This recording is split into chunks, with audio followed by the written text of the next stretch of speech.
Well, it's not perfect, but it's better than what it was. I do have a little bit of rust repair to do on this thing. Mainly some surface rust. I mean, I might have to patch that, I'm not sure. I'll have to get on the other side of it. But typical Midwestern thing, you know, face and rust. It's not the worst I've seen, but it's not the best I've seen. The rocker on this side, yeah, the rocker on this passenger side's the worst of it. There's a little bit on the bed, but it's not terrible. So I do need to replace this rocker. I don't know if I'm gonna replace the whole thing or if I'm gonna just replace the chunk of it. We'll see. I'll cut back in here and look down there and see how bad the rest of it is. But I have the replacements up there, as well as the cab corners for both sides. So, but welcome back, me. Yeah, this is kind of what I've been doing. I've gotten rid of a few things. I got rid of that green truck. Throw a little picture in there of that. I've parted out the white 1500, and that's more or less what's going to go in this thing. So yes, I am doing a Dakota Hemi swap. This will be like my pilot truck for all my other stuff, for my white 02. So, but yeah, this is where I'm at with it. Didn't bore you guys with the details, and plus that little pinch weld straightened out, and we'll probably jump in, because that was really bugging me. We'll probably jump into ripping the interior out, because I got to get at least the carpet and the seats out, because you know, obviously rust repair and whatnot for that. So we'll hop on that and then just keep chunking away at that, and we'll see what I make out of the video. So I'll catch back up with you guys after I get some of the interior out. Alright, so I don't know if any of you guys have ever seen this before, but I came across something pretty cool while I was in here, because I haven't gotten really far. Literally just taking the sills off, the sill plates off, and I was going through here. I was like, oh hey, the truck just got a little bit cheaper, you know, a couple bucks. Then I popped the center console open, and then I found this little jobber. What the hell is this? Never seen this before in my life. Yeah, that's pretty neat. I'll probably stay with the truck, because my idea with this truck, I never explained it. My whole idea with this truck is obviously the interior is going to be a 91 Dakota interior, but basically it's going to be a 91 Dakota interior, and everything else in here is going to be a 2005 Dodge Ram. So I've never done it before, so we'll see how this goes. But I'm gonna make everything that's Dakota work with the Dodge Ram wiring harness and whatnot. So we'll see how that goes, because like I said, I've never done that before. But all this little cool like 90s stuff like this, and then I actually have the original owner's manual and all that kind of jazz too. So like there's a bunch of like really cool like little things with this truck that I would like to leave more or less stock. I mean, and other than the interior needing like a good wipe down, and obviously maybe some of the hardware fixed from it being rusty and whatnot. But other than a good cleaning, I think this thing was going to be freaking glorious on the interior, and it's just going to be one little bitchin' little ride. I don't know if I'm going to go do like a roll cage and all sort of kind of crazy stuff. I think for the most part, because I'm going to try to hammer this out pretty quick, is I'm going to try to get the chassis cleaned and coated, and then not do any cool guy stuff to that yet, and then get the Hemi in it, running, driving, and then go from there. But see what we found under the seat. Nothing crazy, nothing special. This was an old man truck from what I understand. There's actually a really simple story behind this truck. Again, I'm rambling. It's just what it is. That's what my channel is me rambling. If you don't like it, adios. I'm joking. Anyway, anyways, this was an old man truck. He owned it the whole 60-something thousand miles that are on it for the most part. Just drove it through town, around town, got parts, you know, do whatever, you know, old guys do.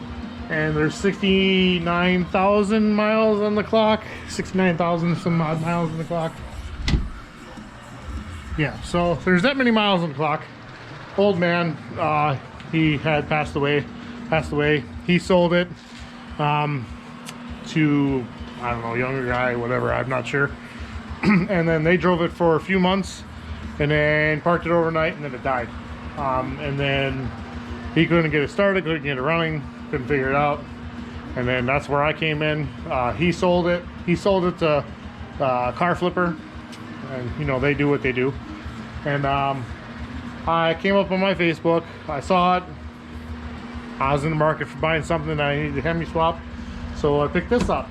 And then, you know, I got the little story about it, and I was like, you know what, you know, this is going to be a nice little truck to Hemi swap. You know, cool little story, nothing crazy. But yeah, so old man truck, obviously, with the tape, the cassette cleaner thingy, and then, you know, I found one of these in there too. And then the what you call it, owner's manual, but underneath the seat, just got a little bit of wrappers, some cigars, nasty little toothpick thing. That's why I'm wearing gloves. And then apparently somebody like gambling. I don't like gambling, but I like pissing my way on money things like this, because you know, I'm gonna rip it apart and then I'm never gonna put it back together. But that's neither here nor there. We'll see if I can put it back together. But yeah, so far so good. Like I said, it's pretty clean in here. Just this little bit of garbage that's underneath the seat. I'm assuming the driver's seat will be the same, and we'll just keep chomping away at it.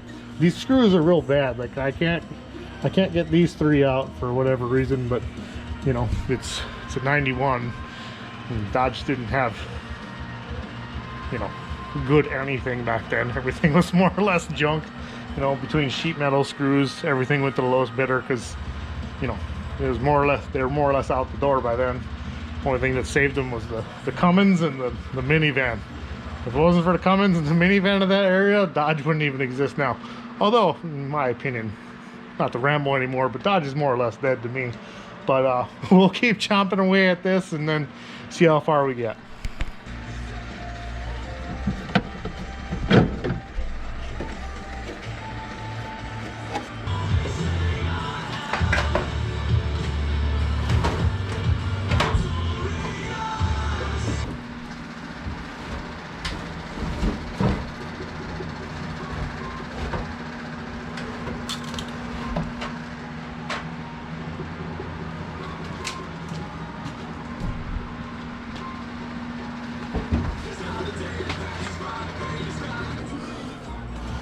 I don't know. I think she looks all right. I mean, definitely needs some good rust repair. Oh, yeah. Let's go check that out.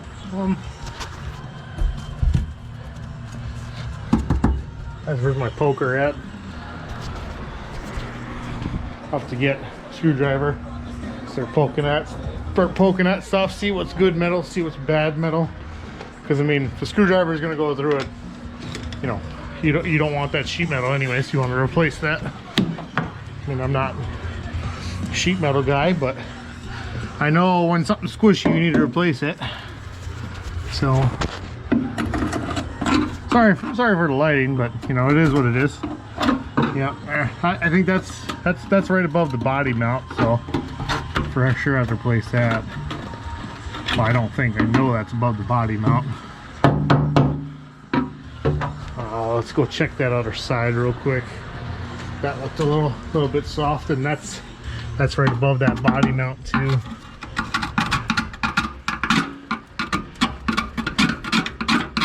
That's actually all right. I mean, honestly, I think that with the cab, the only spot I'm gonna replace is that spot over there. It all looks pretty solid otherwise. Just needs a good cleaning. I'll come in here and I'll do all like the rust proofing and all that stuff, do all the converting and do all that kind of crap as well. So you know, I'll get rid of all that crap. So yeah, I think we'll do that, keep going with it, and I'll catch up with you next time. I'm probably done for today, so I'll catch up with you guys later. So we'll just keep chomping away at it and just do bigger updates. So I'll see you guys in a little bit when I'm caught up a little bit and see you know, what other rust I find and what I repair. So see you then. So what's up? A little bit of update. Long hair, don't care. This is probably the longest my hair has ever been in my life. But yeah, it's just a little update. The cab is more or less completely tore down except for like the doors. So we got the front of the cab firewall completely stripped, ready to patch all these holes. I'm gonna patch every single hole on here but 3. Brake booster, the steering shaft off the steering wheel, and then the hood release, because that's all still going to be stuff that's going to work with the Hemi swap and whatnot. And then for the interior is completely stripped. Don't need to do anything with door panels yet, because that's all manual crank and all that jazz. There's nothing really to do with that except for clean them up. And then fix that patch panel, vacuum clean in here, do some rust proofing, I guess you could call it. So I'll clean all that up, knock all that down. Then I'm gonna probably do some of that fat mat sound deadener in there. And then we'll just keep chomping away at this. And then hopefully get this thing back on the chassis here pretty quick, because I'm just gonna tear the chassis down and then pay somebody to sandblast it and all that kind of stuff. And that way I can concentrate on doing this and, you know, sublet a little bit in my workout and maybe get this thing rolling a little bit faster. Because I would like to get the Hemi in this thing, not like right away, but pretty quick, because I would like to drive this thing like soon. So we'll see how fast I can hammer it out. This is definitely a bigger project than I've ever done before, because we'll see how I incorporate everything and see how I get everything to work and talk to each other and whatnot. But yeah, it's just a quick update, and then I'll hit you guys up when I have another one. Hey, what's going on, YouTube? Back at it again. I finally got my GoPro. Not necessarily working, but I was able to figure out how to get my GoPro connected to my computer, and it all came down to this stupid little cord right here. So I messed around with my computer for who knows how long, trying to figure out how I'm supposed to connect my GoPro, because one day it just stopped working, and I didn't connect the dots on that one. So I tried updating, fixing the computer, whatever. But now I got it figured out, because finally I hit a form that was like, hey, by the way, make sure you're using the right cord. I was like, oh, I wonder. But anyways, I digress. But yeah, I'm gonna start cranking out some videos, because I have some older recordings, and I'm a lot further. I wouldn't say a lot further, because about the last 12 to 18 months I've been slowly working on it, and I've only recently been starting to kick butt on it. So I'll try to crank out a couple of videos, get everybody caught up, or get everything caught up to where I'm currently at, and then maybe throw some stuff in there and then wrap the videos up like I am now. And then we'll just kind of keep chipping away at it and posting videos, because I'm not going to be a consistent poster, but we'll try to get a video out every now and then and call it a day. Because I mean, the YouTube thing is pretty fun, and now that I got some things figured out, I can actually start posting videos, but not too much, because this recording shit takes up a lot of time versus actually working on stuff. So it'll mainly be like what I keep saying in every one of my videos. It'll be more or less updates and a little bit of me working. So it'll be mostly me talking. So yeah, I'll get this one edited, I'll get it dropped, and then I'll see you guys in the next one. Until then, peace out.